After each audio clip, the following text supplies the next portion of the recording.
As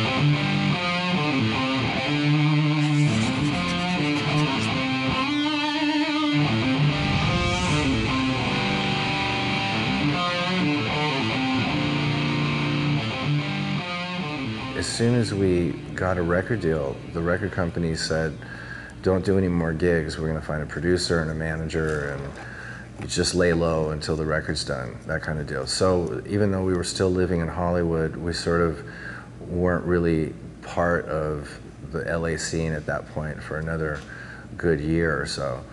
And so we got in our own kind of trouble, you know, sort of behind closed doors and whatnot. And then finally we hooked up with the right people, Mike Klink to produce the record, and Alan Niven started managing the band. And we made the record, you know. It was really, we made the record really quickly and cheaply and whatnot. And went out, started touring from the Cult. So basically when we got a record deal, we were no longer part of what I would consider the LA scene. And we didn't have any regrets about having been from there. We just felt a little bit more worldly than that.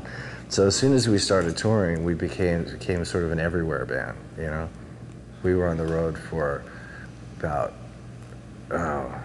a year and a half to 2 years before, after the album came out, before anybody really knew what it was. Welcome to the Jungle had already been out, but Sweet Child of Mine and Paradise City sort of broke the band wide open. And then you sort of imagine, you know, your sort of like worst nightmare garage band unleashed in front of 50,000 people on any given day. And it was like that. It was fun, you know.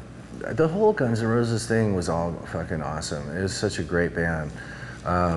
So that whole first couple of years of touring on the first record was a great experience, you know, like that hardcore kind of road stuff from clubs to, you know, opening for different bands, opening for Aerosmith, opening for Alice Cooper was great.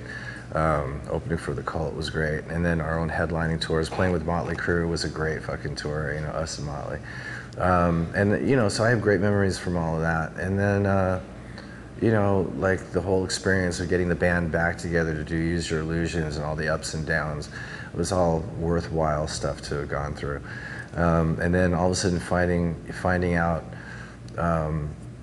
after having just finished a tour opening for Aerosmith, and then finding out a year later that we're headlining stadiums, you know, we didn't see that coming, or at least I didn't. And so that was, you know, that was an interesting experience as well, and a lot of fun. Very indulgent and very excessive. And we did the Use Your Illusions tour, which lasted another 2.5 to almost 3 years. And then finally when that ended is when a lot of things started getting really hard. You know, we lost Izzy at one point, and we'd already lost Steven a little previous to that.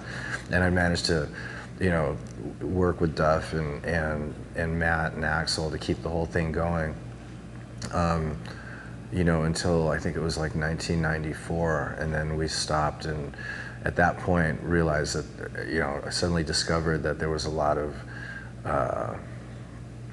issues, you know, between Axl and myself and a couple of the other guys, and it just started snowballing, and then finally came to a head, and then I quit in 1996, and you know, that whole splitting thing was really hard for me to do, because I'd worked so hard to keep that band together, you know, as far as my involvement was concerned.